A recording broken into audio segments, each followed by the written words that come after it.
আসসালামু আলাইকুম। আম্মু ঘুম থেকে ডাক দিল সিয়ারি খাওয়ার জন্য। উঠে তারপর মুখ মুখ ধুলাম, ধুয়ে দাঁতটা মাজতে শুরু করলাম। দাঁতটা সুন্দর করে মাজতে হয়, না হলে হবে না। তারপর সুন্দর করে মুখটা ধুয়ে ফেলতেছি, নাকে ভালো করে ঘুমটা ভেঙে যায়, কারণ বুঝতে হবে না, সিয়ারি করতে হবে। তারপর খেতে বসে পড়ি মজা করে। তরকারিটা অনেক মজা ছিল, আম্মু রান্না করছিল। এই ঘুমের চোখে খাচ্ছিলাম, ভালোই লাগছিল। তারপর সিয়ারি শেষ করে নামাজের জন্য বেরিয়ে পড়ি।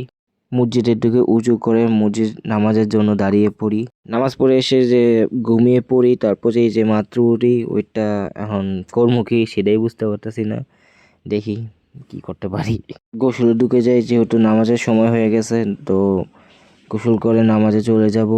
তো নামাজ থেকে এসে তারপর একটু গোসল করে এসে দোকানে চলে যাই। দোকান করে ঘুম থেকে উঠে দোকানে আসি সব কিছু গোছাই। এই যে সুন্দর করে বসে পড়ি, ওইগুলো সিন দেখানো হয়নি। তারপরে এই যে অনেক কিছু আমরা আইটেম করি আমাদের যে দোকানে জব করে আমি সেখানে। দোকানের কাজ বাজ সেরে আমি বাসায় এসে পড়ি। ইফতারি করে এসে অনেক ঝামেলা যায়, অনেক চাপ যায়।